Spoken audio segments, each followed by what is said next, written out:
উত্তৰ গুৱাহাটী ৰজাদুৱাৰৰ ব্ৰহ্মপুত্ৰত মৃতদেহ উদ্ধাৰ। গামোচা পৰিহিত অৰ্ধ উলংগ মৃতদেহটো উজনিৰ দিশৰ পৰা ৰজাদুৱাৰ পাৰঘাট অভিমুখে অহা বস্তাত জাহাজৰ কৰ্মচাৰীয়ে প্ৰত্যক্ষ কৰি আৰক্ষীক খবৰ দিয়ে আৰু আনুমানিক 40 বছৰ ঊৰ্ধৰ পুৰুষৰ মৃতদেহটো ৰজাদুৱাৰ ঘাটৰ পৰা পুনৰ আমিনগাঁও অভিমুখী হৈ উটি যায়। মৃতদেহটো কেইবাদিনো হোৱাৰ আশংকা কৰিছে আৰক্ষীয়ে। আমি পুনৰবাৰ জনাবলৈ লৈছো এটি গুৰুত্বপূৰ্ণ খবৰ। উত্তৰ গুৱাহাটী ৰজাদুৱাৰৰ ব্ৰহ্মপুত্ৰত মৃতদেহ উদ্ধাৰ। গামোচা পৰিহিত মৃতদেহটো উজনিৰ দিশৰ পৰা ৰজাদুৱাৰ পাৰঘাট অভিমুখে অহা বস্তাত জাহাজৰ কৰ্মচাৰীয়ে প্ৰত্যক্ষ কৰি আৰক্ষীক খবৰ দিয়ে আৰু আনুমানিক 40 বছৰ ঊৰ্ধৰ পুৰুষৰ মৃতদেহটো ৰজাদুৱাৰ ঘাটৰ পৰা পুনৰ আমিনগাঁও অভিমুখী হৈ উটি গৈছে। মৃতদেহটো কেইবাদিনো হোৱাৰ আশংকা কৰিছে আৰক্ষীয়ে।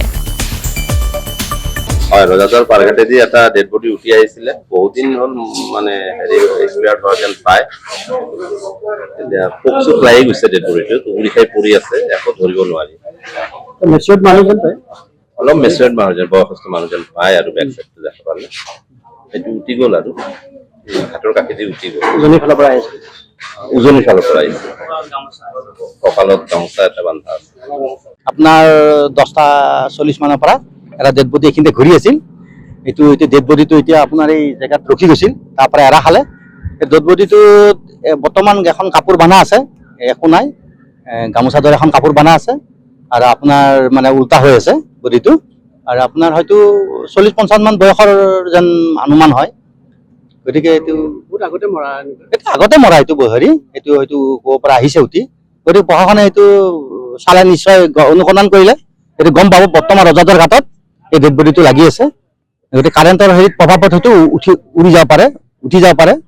বৰ্তমান ৰজাদুৱাৰ ঘাটত এইটো ডেড বডিটো লাগি আছে বৰ্তমান।